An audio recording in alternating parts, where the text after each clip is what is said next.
Graph పెరుగుతూ ఉందా, graph తగ్గుతుందా? కాన్స్టిట్యున్సీ కానీ, వ్యక్తి కానీ, రాష్ట్రం కానీ అన్నీ కూడా ఎక్కడికక్కడ దీన్ని అధ్యయనం చేసుకుంటూ మనం ముందుకు పోదాం. నేను ఎన్నికల ముందు ఒకే మాట మీకు చెప్పా, నన్ను డీటెయిల్స్ అడగద్దండి, సరైన నిర్ణయం తీసుకుంటాను ఆ రోజు చెప్పా.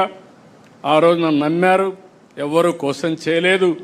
అందుకే ఎప్పుడూ రానంత విజయం 94% స్ట్రైక్ రేట్ వచ్చిందంటే ఆ రోజు తీసుకున్న నిర్ణయాలే కారణం. ఇప్పుడు కూడా నా ప్రణాళిక 2029. ఆ విషయం మీరు గుర్తుపెట్టుకోండి.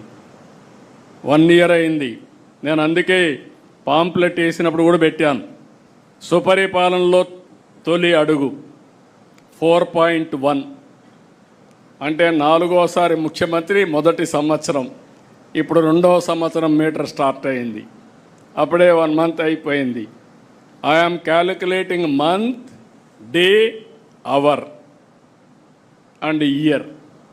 సో ఎవ్రీ నిమిషం ఆలోచించుకొని మనం చేయవలసిన పనులు గుర్తుపెట్టుకొని అవి చేస్తూనే అవి సమర్థవంతంగా ప్రజల్లోకి తీసుకుపోవడానికి మనందరం కూడా చేయాల్సిన అవసరం ఉంది. కార్యకర్తల్లో ఉత్తేజాన్ని తేవాలి, అది కూడా మళ్ళీ నేను మాట్లాడినప్పుడు చెప్తాను. అదే సమయంలో ప్రజలకు అందుబాటులో ఉండాలి. రెండు కూడా బ్యాలెన్స్ చేసుకొని ముందుకు పోవాల్సి కోరుకుంటూ ఈ కార్యక్రమానికి వచ్చిన మిమ్మల్ని మళ్ళీ ఒకసారి చెప్తున్నా, ఆషామాషిగా తీసుకోవద్దండి, సీరియస్గా తీసుకోండి. అయితే ఇది నాట్ మరీ ఇది కూడా కాదు, నేను అందుకే పదే చెప్తున్నా, ఈ మధ్య హార్డ్ వర్క్ కాదు కావాల్సింది, స్మార్ట్ వర్క్. పార్టీలు కూడా కావాల్సిన స్మార్ట్ వర్క్ కావాలి. ఆ టెక్నిక్స్, ఆ స్కిల్స్ మీకు వస్తే చాలా ఈజీగా ఉంటుంది, సులభంగా ఉంటుంది. రెండవది ఎంజాయ్ చేసే అవకాశం కూడా వస్తుంది. ఎప్పుడు కూడా ఫెటిక్ వస్తుందంటే కారణం ఇష్టం లేకుండా పనిచేస్తే. ఇష్టం లేకుండా పనిచేస్తే కష్టం అనిపిస్తుంది, ఇష్టంగా పనిచేస్తే ఆనందాన్ని, ఎనర్జీని పెంచుతుంది.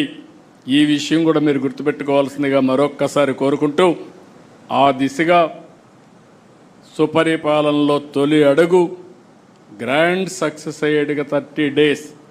ఇంకొక పని లేదు, no exemption, no permissions, no టానా, నో ఆట. మీరు అవన్నీ పెట్టుకుంటే మాత్రం ఈడ లేనిపోని ప్రాబ్లమ్స్ వస్తాయి.